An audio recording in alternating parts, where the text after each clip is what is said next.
when people think of one sound, it's like, it's not one sound, it's one, like we'd call it like an audio toolkit type thing. And you have a bunch of consistent sounds that flex to the scope of the moods you want to, portray to your audience.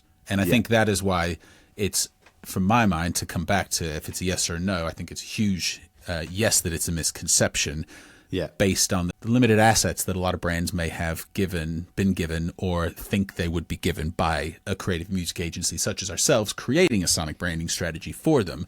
Really, the scope of what we create is so much bigger than just a sound for just one thing.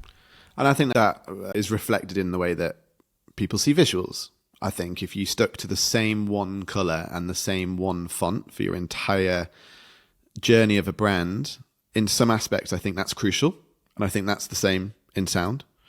And I think in some aspects, you would naturally develop those assets for different touch points, like your website, your socials.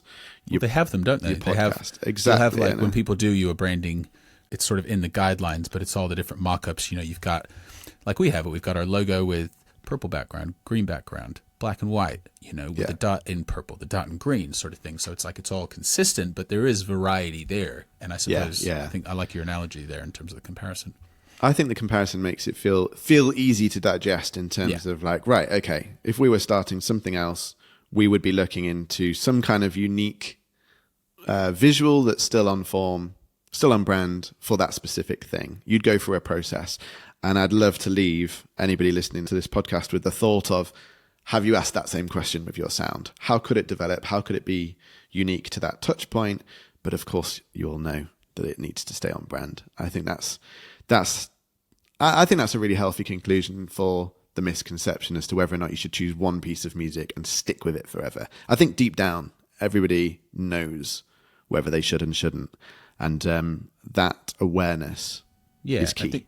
I think question. Yeah, and I think the analogy that you used in terms of the font and logos, you could literally imagine your sonic branding to have those two elements. You have colors and you have fonts, and you keep those two, just like you have rhythm and you have melody most of the time within your sonic branding. You can have many different iterations of those as long as you stick with the same fonts and the same colors. Then you're going to be on brand, and there's so many different versions.